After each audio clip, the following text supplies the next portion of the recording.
우리 구호 한번 외쳐보도록 하겠습니다. 거침없이 제가 한다고 그렇게 나오시면 안 됩니다. 다시 하겠습니다. 거침없이 400에 할렐루야 꼭 될 줄로 믿습니다. 또 옆사람과 이렇게 인사하겠습니다. 작년보다 더 사랑합니다. 네, 한 번 더 인사하겠습니다. 작년보다 더 잘 섬기겠습니다. 네, 약속하셨습니다. 제가 올해 말쯤에 다시 말씀을 증거하는 날 그때 물어볼 거예요. 작년보다 더 사랑했는지, 작년보다 더 잘 섬겼는지 그때 한번 제 기억이 나면은 확인해 보도록 하겠습니다. 제가 목표에 내려온 지도 11일째 되는 날이더라고요. 그래서 이사하고 정신 차려보고 딱 서보니까 지금 여기입니다.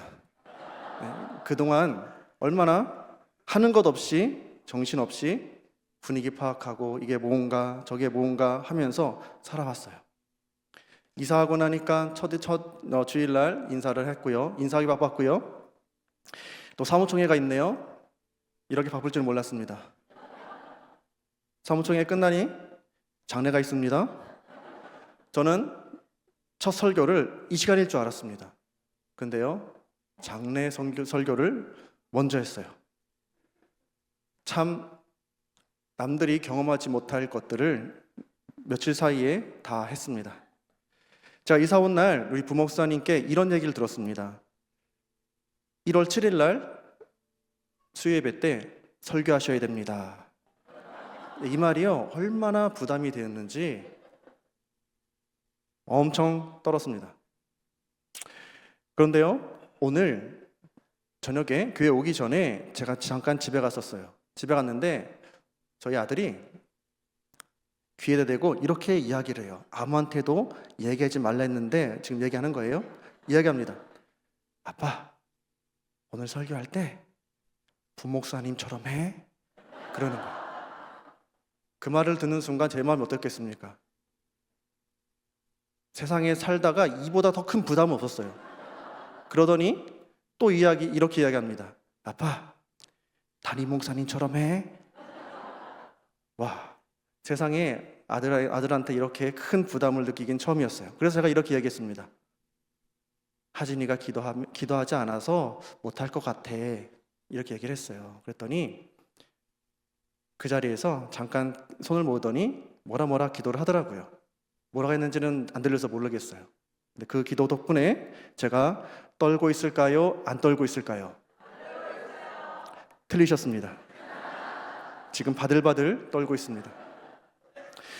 저는 강단 설 때마다 떨어요. 안 떠는 순간이 없어요. 왜냐면은요, 첫 번째는 성도님들이 사나운 눈초리로 바라볼 때 조금 떨어요. 그보다 더 떨 때는 언제냐면은요, 우리 성도님들께서 사랑과 자비의 눈길로 바라봐 주실 때 더 떨어요. 저런 사랑스러운 눈길을 어떻게 내가 해야 될까? 그런 부담감 때문에 떨고 있습니다. 그렇다면 제가 지금 많이 떨고 있을까요? 적게 떨고 있을까요?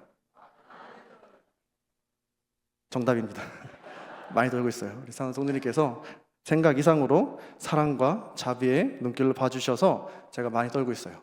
그런데요, 이거보다 더 떠는 이유가 있어요. 그것이 뭐냐면 제가 열심히 말씀을 증거해요. 열심히 예배를 인도했어요.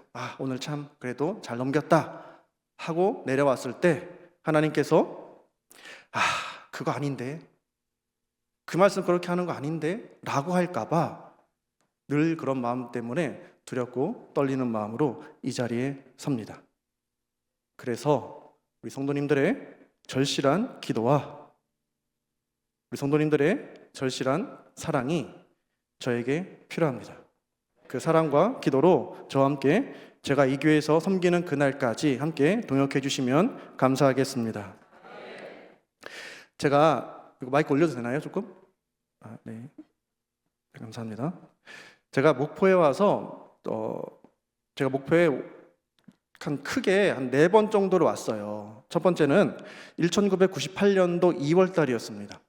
제가 고등학교 때 수학여행을 가기 위해서, 제주도에 가기 위해서 배를 타러 왔어요. 그 두 번째는요, 2004년 9월에 제가 제대를 하고 여행 가려고, 배 타려고 목표로 왔습니다. 제주도 가려고. 그 세 번째는요, 2020년도 휴가 때 옆에 해남에 왔다가 잠깐 저 유달산 케이블카 타러 왔었습니다. 그리고 네 번째가 바로 지금입니다. 제가 목포에 와서 놀란 점이 있어요. 저는 목포를요, 교과에서 많이 배웠어요. 그리고 TV에서 많이 들었어요. 그래서 전라남도 지역에서는 그래도 엄청나게 큰 도시인 줄 알았습니다. 그런데 아니었습니다. 그러나 우리 교회에 와서 목포는 작은 도시지만, 중소도시지만 그 중소도시를 뛰어넘고도 남는 크기의 신앙을 가진 성도님들을 만나 뵙고 놀랐습니다. 그리고 두 번째 놀란 것은 생각보다 친절하시고 상냥하시다라는 겁니다. 제가 목포 이사 올 때요, 여기저기서 목포 사람들은 좀 드세, 목포 사람들은 좀 세 라는 소리를 성도님들께 들었어요. 다른 사람에게 들은 게 아니라 성도님들께 들었어요. 그러니까 이해해달라, 원래 말투가 그렇다라는 이야기를 우리 성도님들께서 해주셨습니다. 그런데 생각보다 상냥하시더라고요. 생각보다 친절하시더라고요. 그리고 세 번째는요, 우리 성도님께서 아주 겸손하신 데에 제가 놀랐어요.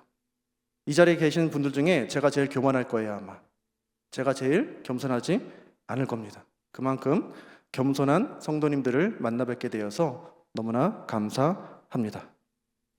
제가 목포 이 나원교회에 오게 되어서 정말 감사드려요. 하나님 앞에 너무너무 감사를 드리고 있습니다. 우리 담임 목사님, 또 장로님들께서 환대해 주시고 또 친절하게 맞아 주셔서 너무나 감사하고, 지금은 백지와도 같이 아무것도 모르는 그런 상태인데요, 너무나 좋은 목회실 식구들을 만나게 되어서 잘 적응해 나가고 있습니다.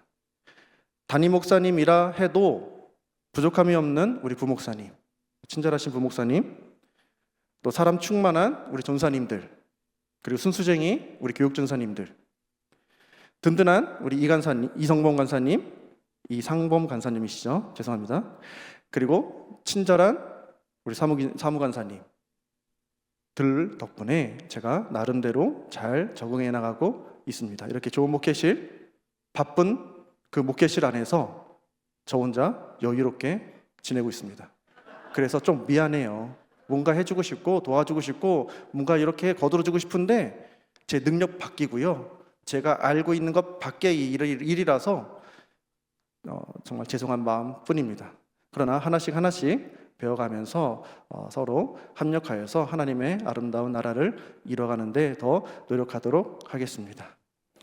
2026년도 1월이 어느덧 3분의 1이 지났어요.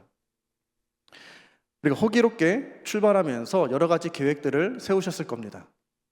근데 그 계획들이 잘 지켜지고 있는지 한번 생각해 볼 필요가 있죠.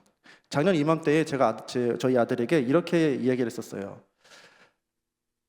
아들아, 언제까지 아빠 안아줄 거야? 라고 질문했어요. 그랬더니요, 13살까지 라고 했어요. 그러면 언제까지 뽀뽀해 줄 거야? 라고 했어요. 그랬더니 12살까지 라고 이야기를 하더라고요. 그 말 이후로 단 한 번도 뽀뽀를 해주지 않더라고요.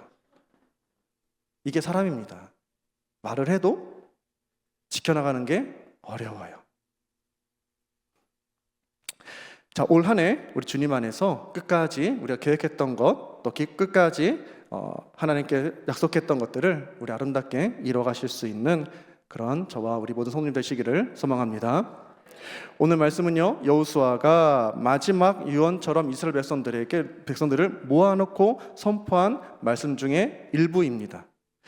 여호수아 23장부터 시작한 이 말씀은요, 이 하나님께서 약속한 그 가나안 땅에서 모세의 율법, 하나님의 말씀대로 살아야 함을 유언처럼 선포한 말씀입니다. 그리고 24장에 넘어가서 이제 1절부터 13절까지의 말씀은 아브라함과 이삭과 야곱의 하나님께서 어떻게 출애굽하셨는지, 광야 40년 동안 가나안 정복 때까지 하나님만이 참 주님이심을 선포한 내용의 말씀인 것을 볼 수가 있습니다. 그러면서 여호수아가 그 백성들에게 한 가지 선택을 도전하고 있는 것이 바로 오늘 말씀인 것을 볼 수가 있습니다. 우리는 살아가면서요, 수많은 선택을 해요. 아마 오늘도 엄청난 선택을 하셨을 거예요. 오늘 예배 오기 전에도 무엇을 먹을까? 어떤 반찬을 먹을까? 어떤 옷을 입을까? 그런 고민과 선택의 연속이었을 것입니다. 우리가 살면서 가장 잘한 선택은 무엇입니까? 우리 성도님들에게 있어서 가장 잘한 선택이 어떤 선택인가요? 내가 이 사람을 만난 것이 가장 잘한 선택이다 라고 하시는 분이 쓱 보니까 몇 살 없는 것 같습니다. 그렇다면 가장 잘못한 선택, 우리 살면서 선택을 잘못할 때가 있어요. 잘못 결정할 때가 있습니다. 그럼 가장 잘못한 선택이 무엇입니까? 내가 이 인간을 만난 것이 가장 잘못한 선택일지도 모르죠. 성경에서도요, 수많은 선택하는 그런 모습들이 나옵니다. 개인적으로 인생이 뒤바뀐 그런 중요한 선택을 한 사람도 있어요. 대표적으로 저는 다니엘을 꼭 뽑고 싶어요. 어린 소년 시절에 포로로 잡혀가요. 그리고 거기서 굳건히 뜻을 정합니다. 하나님을 선택합니다. 누가 뭐래도 어떤 유혹이 있어도 꿋꿋하게 하나님을 선택하면서 나라가 바뀌어요. 정권이 바뀌어요. 그래도 다니엘과 그 세 친구들은 하나님께서 무너지지 않는 자리에 세워주시는 것을 볼 수가 있습니다. 하나님을 선택한 결과죠. 신약성경에 보면은요, 삭개오라는 사람이 나옵니다. 이 삭개오가 예수님을 만나서 주님을 선택해요. 그리고 그 인생이 완전히 180도 뒤바뀌게 되는 것을 볼 수가 있습니다. 반면에 개인적으로 안타까운 선택을 한 사람이 있습니다. 그 사람은 가롯 유다입니다. 이 가룟 유다가 처음에는 예수님의 제자였지만 그 순간 그 잘못된 선택으로 말미암아 지금까지도 이 세상에서 왔던 세대, 앞으로 올 세대 가운데 있어서 단연 최고로 욕먹는 사람이 가룟 유다일 거예요. 그렇게 잘못된 선택한 사람이, 개인적으로 잘못된 선택한 사람이 가롯 유다입니다. 또 나라와 민족적으로 중요한 선택을 한 순간도 있습니다. 그 대표적인 사람을 보면 창세기 12장에 나온 아브라함이에요. 하나님께서 아브라함을 부르셨을 때에 그가 본토 친척 아비 집을 떠나는 선택, 말이 쉬워서 본토 아비 친척을 떠나는 선택이죠. 생명 건 겁니다. 자기의 모든 걸 내려놓은 거예요. 다 포기하고 자기 목숨도 내려놓고 가라고 하니까 간 거예요. 우리 성도님들에게 어느 날 갑자기 다 팔고 저 북한으로 가서 살라 가시겠습니까? 네, 알겠습니다 하고 룰랄라 가실 분 계신가요? 아마 저부터도 망설일 겁니다. 저부터도 하나님 한번 기도 한번 해볼게요. 하나님 왜 그러십니까? 막 그러실지도 몰라요. 근데 아브라함은 했어요. 그 선택으로 말미암아 하나님께서 아브라함과 이삭과 야곱을 통해서 민족을 이루시고 예수 그리스도까지 이르기까지 놀라운 일들을 해 나가는 것을 볼 수가 있습니다.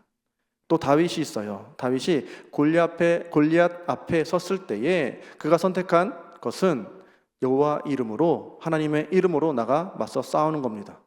만약에 그 싸움에서, 그 전쟁에서 다윗이 없었으면 이스라엘 역사가 완전히 바뀌었을지도 몰라요.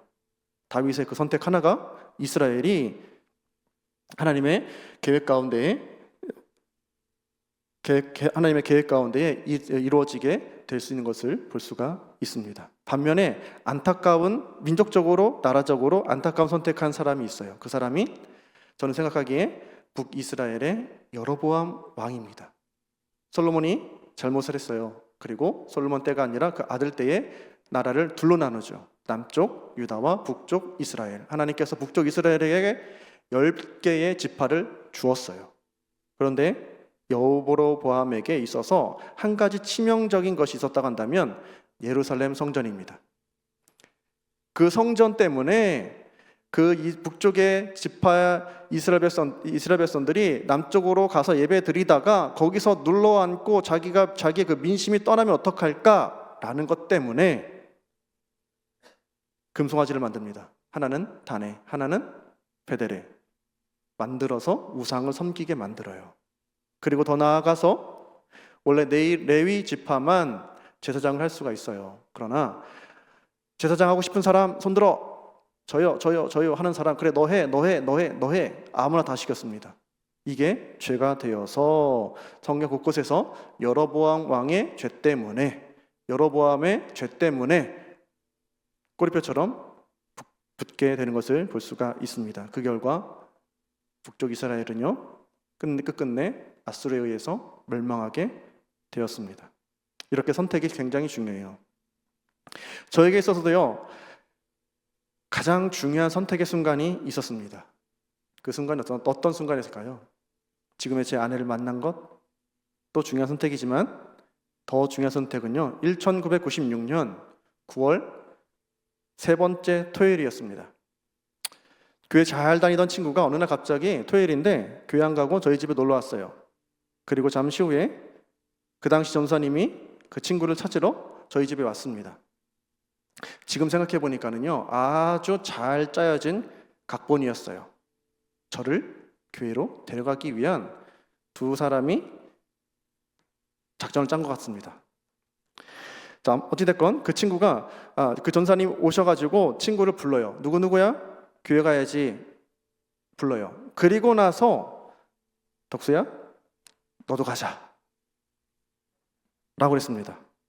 저는요 그 전까지 교회 가자, 누가 뭐라고 해도 교회 가자라고 하면은요 네 다음에 갈게요, 지금 말고 다음에는 꼭 갈게요 라고 했어요. 희망고문만 던진 거죠. 그리고 절대 가지 않았습니다. 그런데요 훗날 저도 똑같이 당하고 있더라고요. 전도 나가면 교회 안 가겠다라고 그 면전에서 이야기하는 사람 없습니다. 다음에 갈게요, 좀 일이 한가해지면 갈게요, 이것만 마무리 짓고 갈게요 했던 사람들 오신 분 계신가요? 있을지도 모르지만 제가 경험했던 사람들 중에 오신 분들 한 사람도 없었어요. 제가 그렇게 뿌렸더니 그렇게 돌려받았습니다. 어찌됐건요 가자라고 했어요. 그래서 저는 갔어요. 교회 갔어요. 처음 교회 갔어요. 교회 가서 조그만 그 교육관이 있었습니다. 그 당시에 교육관이 있어가지고 그 친구들, 그 동네 친구들과 이제 형 동생들이 거기에 이제 도란도란 앉아서 예배를 드렸어요. 저는 어디에 앉아 있었느냐? 출입문 바로 옆에 꽂아 놓은 보리자처럼 앉아 있었어요. 왜 그랬냐면요 여차하면 집으로 튀려고, 그냥 도망가려고 거기서 앉아 있었어요. 그리고 예배가 진행이 되었습니다. 지금 생각해 보면 전도사님이 그냥 두셨던 것이 참 감사하더라고요. 거기서 뭐라 그랬으면 아마 그냥 집으로 돌아가면 도망갔을지도 몰라요. 그리고 제 기억이 조금 이제 확실치가 않은데요. 그 당시에 예배 드리고 2부 순서를 했습니다. 2부 순서. 2부 순서 어떤 2부 순서를 했을까요? 성도님 생각하는 것, 그 상상하시는 것 그대로 둘러 모아서 환영해주고 맛있는 간식 먹으면서 재미있는 그런 시간을 보냈으면 참 좋았겠지만 2부 순서가 기도회. 자, 여러분들 교회 처음 온 사람이 기도회에 참석한다? 공포입니다. 무서워요. 이거보다 무서운 건 없어요. 정말입니다. 이제 기도회가 시작이 되었어요. 좋은 악기, 키보드, 드럼, 기타 등등으로 음악을 빵빵하게 깔아줬으면 그나마 좋았겠지만 무반주였습니다. 생으로 소리 지르면서 기도하기 시작했어요. 여기저기서 주여 주여 합니다. 여기저기서 렐렐렐렐레 하고 랄랄랄랄라 막 하래요. 그걸 듣는 저는 어떻겠습니까? 공포였어요. 무서웠어요. 사람이 어떻게 저런가? 내가 알던 친구들 맞나? 내가 알고 있던 사람들 맞나? 그리고 나서 다 끝나고 나서 전사님께서 세상 환한 미소를 지으시면서 이렇게 얘기합니다. 다음 주에 또 와. 그 미소가 얼마나 공포스러운지 경험해 보시지 못한 분들은 모를 거예요. 그때 저는 이렇게 대답을 했습니다. 봐서요. 그렇게 대답했어요. 그리고 그 다음 주에 예배 시간에 맞춰서 스스로 준비하고 친구와 같이 교회에 갔던 것이 지금 이렇게 우리 나은교회에서 설교하면서 같이 신앙생활하게 되는 것으로 이어졌습니다. 그때가 제 삶 속에서 가장 중요한 또 가장 귀한 선택의 때였어요. 너도 같이 가자. 네, 그 한마디였습니다. 그리고 그 또 중요한 선택은 저희 인생에 있어서 또 가장 중요한 선택은요, 바로 이 낙원교회, 우리 교회에 내려오기로 한 선택이었어요. 제가 우리 교회로 내려오기로 결정한 날부터요, 엄청난 부담감이 몰려왔습니다. 저는 작은 교회, 그래도 이렇게 우리 교회처럼 규모가 있는 교회에서 한 번도 신앙생활 해본 적이 없습니다. 몇 명이라고 하는데 어떠한 일들이 있다고 하는데 두려움과 부담감이 물밀듯이 그 염려가 밀려왔어요. 그러면서 몇 달을 지내는 동안에 수만 번 취소할까? 안 간다고 할까? 다른 핑계 대고 그냥 눌러 앉아 있을까? 라는 생각을 오만 가지 생각을 많이 했어요. 그런데 결국에는 하나님께서 인도해 주셨고 이사 오고 첫 주일이 되면서 인사하면서부터 부담감과 염려는 사라지고 감사와 기대가 시작되었습니다. 이게 다 성도님께서 사랑으로 환대해 주셔서 그렇습니다. 이 자리를 빌어 감사하다는 말씀을 드리고 싶습니다. 자, 오늘 말씀 14절 말씀 속에서 여호수아가 이제 우상을 버려라, 여호와 하나님만 섬겨라 라고 그렇게 말씀을 선포를 합니다. 그리고 15절 말씀 속에서 중요한 말씀을 해요. 만일 여호와를 섬기는 것이 너희에게 좋지 않게 보이거든 너희 조상들이 강 저쪽에 섬기던 신들이든지 또는 너희가 거주하는 땅에 있는 아모리 족속의 신들이든지, 한마디로 우상이죠. 너희가 우상을 섬길래 우상을 섬기고 하나님을 섬기려면 하나님을 섬기고 이 자리에서 오늘 선택하라라는 겁니다. 머뭇머뭇거리지 말고 지금 당장 선택하라는 거예요. 이스라엘 백성들에게 있어서 일생일대의 가장 중요한 선택의 시간이 바로 오늘 본 말씀에 있는 그 시간입니다. 너희는 택하라. 아무것도 아닌 능력도 없는 생명이 없는 그 우상을 택하든지 아니면 너희 조상들을 애굽에서 광야에서 정복 전쟁에서 구원하시고 인도하신 그 하나님, 무한한 능력의 하나님 인도하시고 생명을 주시는 그 하나님을 택하든지 너희가 선택하라. 여호수아는 그렇게 이야기합니다. 그러면서 나와 내 집은 여호와 하나님만 선택하고 여호와 하나님만 섬기겠노라. 여호수아의 마지막 외침이었습니다. 여호수아가 이렇게 선택할 수 있었던 이유는 무엇일까요? 우리 민수기 13장에서 엿볼 수가 있는데요, 12명의 정탐꾼 이야기가 민수기 13장에서 나옵니다. 여호수아와 갈렙인 12명의 정탐꾼에 포함되어서 40일 동안 정탐을 하고 와서 보고를 해요. 10명은요, 그 땅은 참 좋은 땅입니다, 이 과실들을 보십시오 하면서 증거를 내밀면서, 그러나 그들의 성읍은 견고합니다. 요새예요. 또 용사들이 많아요. 또 거인족인 안악 자손들이 있어요. 우리는 보기에 스스로 메뚜기 같은 존재밖에 안 돼요. 가면 죽습니다 라고 해요. 이때 여호수아 갈렙은요, 아닙니다, 갑시다, 빨리 갑시다 해요. 이때 또 10명의 정탐꾼들이 또 말을 바꿉니다. 어떻게 말을 바꾸냐면, 그 땅은 좋지도 않아요. 죽는 땅입니다. 우리가 가면 죽을 수밖에 없는 그 땅입니다 라고 말을 바꿔버립니다. 이때 여호수아는요, 아닙니다, 지금 가야 됩니다, 지금 당장 가야 합니다 라고 놀라운 선택을 합니다. 여러분들, 약속이 이루어지기 위해서는요, 서로 간에 할 일들을 이행해야지만이 약속이 이루어집니다. 하나님께서 하신 약속은 가나안 땅을 주리라고 한 그런 약속이에요. 젖과 꿀이 흐르는 땅, 자손 대대로 주리라. 그게 하나님의 약속이었습니다. 자, 가나안 땅은요, 동산이 아니에요. 갖고 움직일 수 있는 게 아니에요. 부동산이에요. 부동산이기 때문에 그 부동산을 받기 위해서는 그 부동산이 있는 그 땅으로, 가나안 땅으로 사람이 가야 돼요. 그래야지 그것을 받을 수 있는 거예요. 아무리 말로만 줄게, 하나님께 주신대, 그래서 받을 수 있는 것이 결코 아닙니다. 가야 돼요. 가서 눌러 앉든 뭘 하든 간에 그 땅에 들어가야지만이 그 약속을 얻을 수 있는 거예요. 제가 내일 목회실에 오시는 모든 분들에게 심사인당이 인자한 자태로 그려져 있는 5만 원권 한 장씩을 드리겠습니다. 라고 한다면 오세요. 오시면 제가 보여는 드릴 수 있어요. 얼마나 심사인당이 인자한지 보여는 드릴게요. 한다면요, 오시는 분은 눈이 오건 비가 오건 춥건 뭐건 간에 오시는 분은요 받을 수 있는 거예요.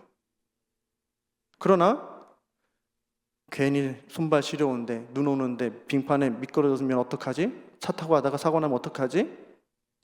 하면서 누구는 줬네 안 줬네 하고 있으면 받을 수가 없는 겁니다. 제가 아무리 약속을 해도 받을 수가 없는 거예요. 오셔서 저를 만나야지 받을 수가 있는 겁니다. 이게 하나님의 약속입니다. 우리가 하나님께서 하신 약속이 있다고 한다면 우리가 해야죠. 뭔가를 해야죠. 어디를 가든 뭔가를 하든 해야지만이 그 약속을 성취할 수가 있는 겁니다. 하나님은 신실하신 하나님이십니다. 하나님은 신실하신 하나님이시기 때문에 그 약속의 말씀은 반드시 이루시는데, 문제는 누구예요? 나라는 겁니다. 내가 안 해요. 내가 움직이질 않아요. 내가 뭔가 하려고 하지도 않아요. 그러니 그 약속이 이루어집니까? 이루어지지 않는다라는 거죠. 여호수아와 갈렙은 알았습니다. 어떤 땅인지 알았어요. 그 땅이 어떤 땅인지 직접 눈을 봤기 때문에 알았어요. 그 민족이 어떤 민족인지 알았어요. 그 성읍들이 어떤 성읍인지 알았어요. 여호수아와 갈렙이 바보입니까? 견고하다라는 거 모릅니까? 요새인 거 모릅니까? 아낙 자손이 있고 그 용사들이 있는 거 모릅니까? 그들은 알았어요. 그럼에도 불구하고 가자, 그게 그들의 선택이었습니다. 가야지만이 그 땅이 내 땅이 되고 우리들의 후손들, 자손들의 땅이 되고 그 땅에서 하나님 앞에 예배하고 축복의 삶을 살 수 있는 땅이 되기 때문에 가자, 당장 가자. 이게 여호수아와 갈렙의 선택이었어요. 그 결과 그 둘은요 돌맞아 죽을 뻔합니다.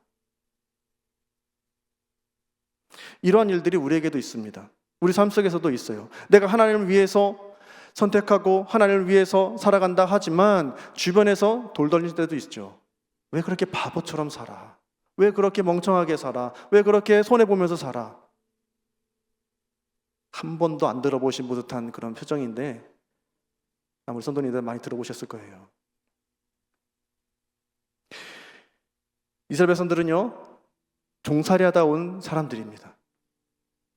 군사훈련, 전투훈련 받아본 적 없어요. 좋은 무기, 성을 무너뜨릴 그런 병장기들 없어요. 식량이 넉넉합니까? 없어요. 물이라도 있어요? 없어요. 아무것도 없어요. 그러니 그곳에 가면 죽는 게 당연해요. 세상 이치에 맞아요. 상식적인 겁니다. 가면 안 돼요. 어느 누가 봐도 가면 안 돼요. 가면 죽어요. 100이면 100 다 실패합니다. 이게 세상의 논리예요. 이게 세상이 바라보는 시선입니다.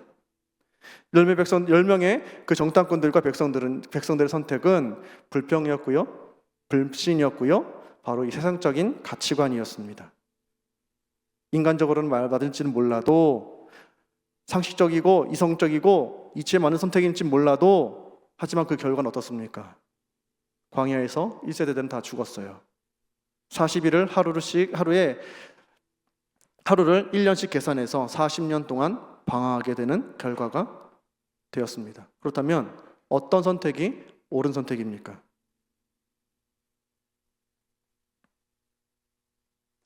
여호수아와 갈렙의 선택이 옳은 선택이었다라는 것입니다. 그것은 바로 성령님의 조명하심이 있었기 때문에 그렇습니다. 성령님께서 도와주심, 성령님께서 인도하여 주심, 성령님께서 알게 하시고 깨닫게 해주시고 선택할 수 있는 그런 믿음과 능력을 주셨기 때문에 그 선택은 옳은 선택이 될 수가 있었다라는 겁니다. 여호수아와 갈렙은 알았습니다. 출애굽할 당시부터, 아브라함으로부터 시작해가지고 하나님께서 수차례 약속하신 그 약속의 말씀부터 알았고요. 출애굽하면서 10가지의 재앙을 경험했고요. 홍해를 가르신 하나님을 경험했고요. 불기둥과 구름기둥으로 인도하신 하나님을 직접 경험하였어요. 이게 성령의 인도하심입니다. 이게 성령의 조명하심이었어요. 그 하나님을 경험해 보니까 요새건 뭐건 그 땅이 어떻건 뭐 용사건 어떻건 간에 상관없는 거예요. 하나님이 주시겠다고 약속했으니, 그 능력의 하나님이 주시겠다 약속했으니 이 땅은 이미 내 거다라는 거예요. 이게 여호수아와 갈렙의 선택이었어요. 성령의 조명하심을 받고 성령의 인도하심을 받고 그들이 선택했더니 여호수아와 갈렙만 받았지 않습니까? 10명 그 1세대들 다 못 받았어요. 그곳에 가자, 그곳에 가야지만 받을 수 있다라고 외쳤던 그 2명만 받을 수 있는 결과가 나왔다라는 것입니다. 여호수아와 갈렙의 선택은 비세상적이었습니다. 비상식적이었어요. 비전문적인 선택이었어요. 하지만 그 선택은 옳았습니다. 그 선택은 맞았습니다. 우리 성도님들도 올 한 해 이런 비세상적이고 비상식적이고 비전문적인 선택을 해야만 할 때가 올 겁니다. 그때 어떻게 하시겠습니까? 주저앉으시겠습니까? 내가 살아보니까 이게 맞던데 하면서 그 길로 따라가시겠습니까? 하나님의 약속의 말씀을 따라가실 수 있는 저와 우리 성도님 되셨으면 좋겠습니다. 저에게 다가왔던 그 요청, 너도 같이 가자. 그 요청에 성령님의 강력한 조명이 있었음을 저는 이제는 알고 있습니다. 그래서 저는 네, 전문 용어로 아멘이라고 할 수가 있겠죠. 아멘 할 수 있었어요. 성령님의 조명하심이 있어서 첫 예배가 싫지 않았습니다. 성령님의 조명하심이 있어서 주여 주여 하고 썰라썰라 하고 알렐렐렐라 막 하고 있어도 싫지 않았어요. 다음 주에 또 와 라는 그 요청이 있어도 성령님의 조명하심이 있어서 제 마음으로는 아까는 봐서요 라고 했지만 제 실제 마음에서는요, 네, 전문용어로 아멘 할 수 있었습니다.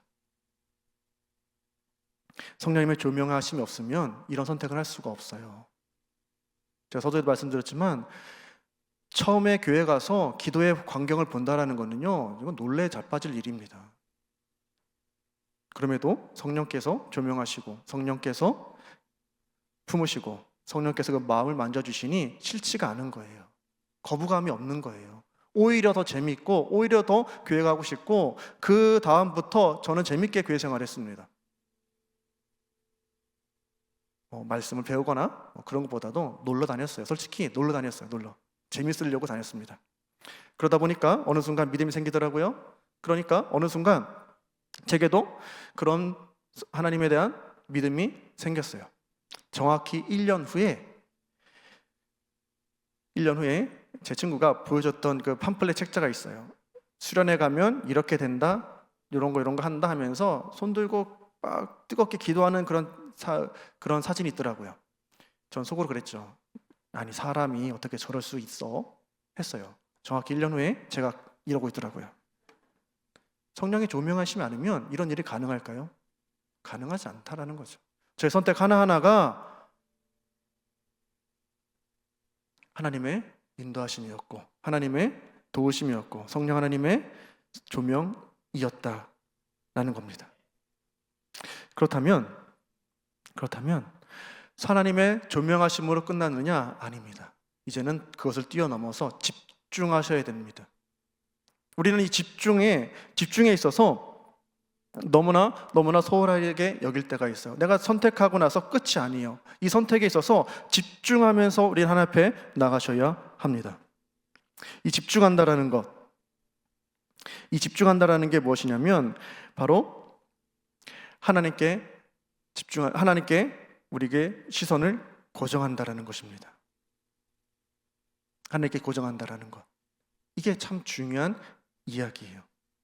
하나님께 고정하지 않으면, 우리 시선을 고정하지 않으면은요, 언제 어느 때건 넘어질 수가 있고, 또 다른 세상의 것에 흘깃흘깃 쳐다볼 수밖에 없다라는 것입니다. 이 집중은 주목하는 겁니다. 하나님을 바라보는 거예요. 십자가만 바라보는 것이 바로 집중입니다. 성령 하나님의 세밀한 음성에 귀를 기울이는 것이 바로 집중입니다. 이스라엘 백성들이 잘못했습니다. 하나님께서 불뱀을 보내서 다 뜯어 물읍니다. 하나님 사람들이 하나둘씩 죽어가요. 하나님께서 장대에 놋뱀을 만들어서 매달아요. 그것을 쳐다보는 자마다 살리라. 그리고 그것을 쳐다본 사람들마다 다 살았습니다. 여기서 말하는 쳐다보다라는 단어의 뜻을 보면 여러 가지가 있는데 그 중에 하나가 바로 집중하다입니다. 그래서 말하는 집중은요, 뭘 하나 뚫어지게 쳐다보는 것을 뛰어넘어서 생명을 거는 거예요. 옆에서 죽어나가도 뱀이 우글우글 거려서 막 뜯어 물어도 그걸 신경 쓰지 않고 내가 살기 위해서 저 장대를, 저 놋뱀을 봐야지. 옆에서 아우성 소리가 나고 옆에서 누가 뭐라 그래도 잘 안 보이면 옮겨서라도 그것을 보고자 하는 마음, 그것이 집중입니다. 세상의 소리가 들리지 않는 것. 베드로가 예수님을 무리를 걸어오실 때에 베드로도 무리를 걷잖아요. 성경에서 유일하게 무리를 걸어보았던 사람 베드로입니다. 우리 베드로를요 쉽게 생각하시면 안 됩니다. 굉장히 믿음의 사람이에요. 그 베드로 한 걸음 한 걸음 나아갈 때에 무리를 걸었어요. 정말로 걸었습니다. 저는 걸었다고 믿습니다. 걸었는데 문제는 뭐예요?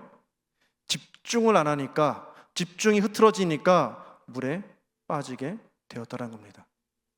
주님만 바라보면서 죽을 둥살둥 집중하여서 하나님께, 주님께 나아가야 되는데 옆에서 바람 부니까, 파도 치니까 그것에 힐끗 시선 뺏기고 소리 뺏기고 귀를 뺏기고 하다 보니 빠질 수밖에 없다는 겁니다. 이게 집중입니다.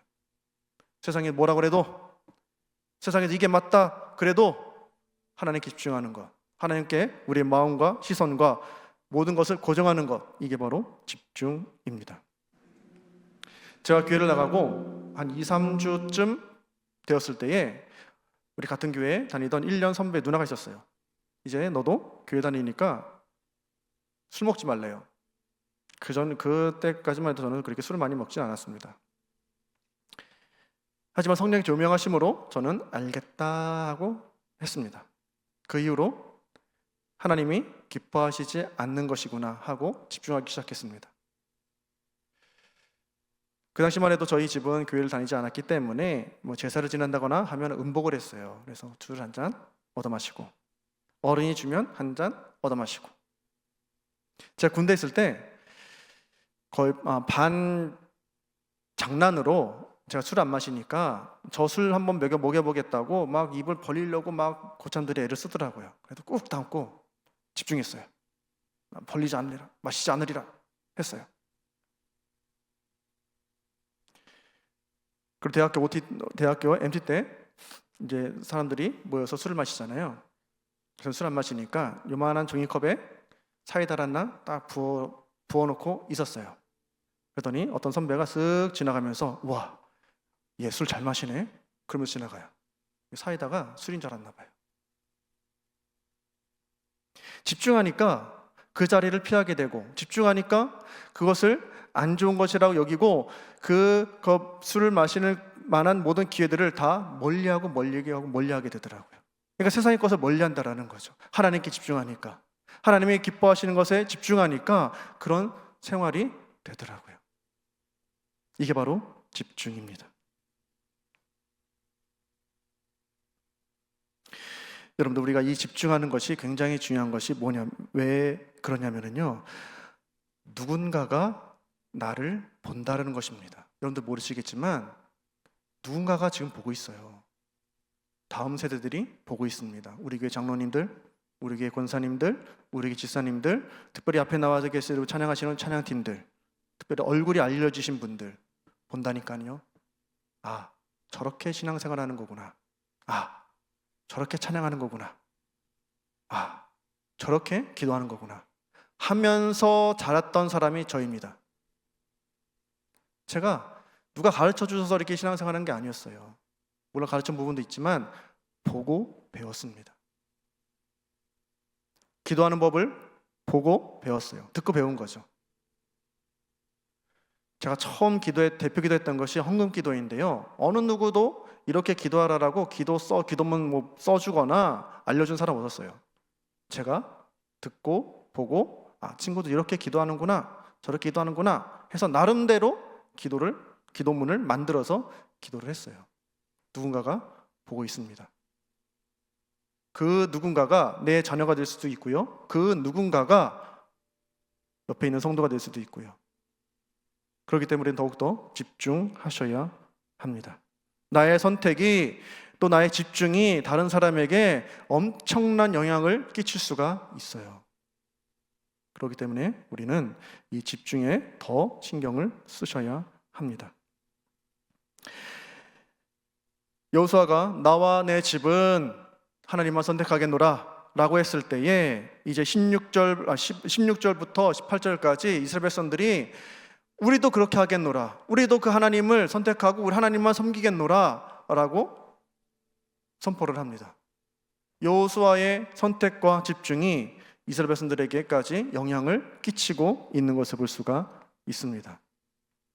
올해 어떤 선택을 하실지, 우리 성도님께서 어떤 선택을 할지 잘 모르겠지만 그 선택이 하나님과 교회와 가정을 위한 그런 선택이 되셨으면 좋겠습니다.